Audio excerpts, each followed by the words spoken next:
स्वाभिमानीसह अन्य शेतकरी संघटनांनी केलेल्या ऊस दराच्या मागणीनंतर कोल्हापूर, सांगली आणि सातारा जिल्ह्यातील बहुतांश साखर कारखान्यांनी प्रतिटन 3,500 रुपये दर जाहीर करत कारखाने सुरू केलेत.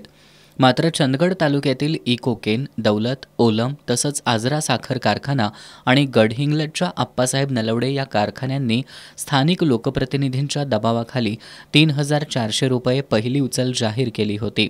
त्यामुळे स्वाभिमानी संघटनेच्या तिन्ही तालुक्यातील शेतकऱ्यांमध्ये आंदोलनाचा उद्रेक झाला होता. शेतकरी संघटनांनी चंदगड तालुक्यातील राजगोळी इथल्या ओलम कारखान्यावर ठिय्या आंदोलन केलं. 2 दिवसांच्या ठिय्या आंदोलनामुळे कारखान्याचा गळीत हंगाम पूर्णपणे थांबला होता. शेवटी कारखाना प्रशासनानं 3,500 रुपये पहिली उचल जाहीर केली. सायंकाळी कारखान्याच्या लेखी पत्रानंतर ठिय्या आंदोलन मागे घेण्यात आलं.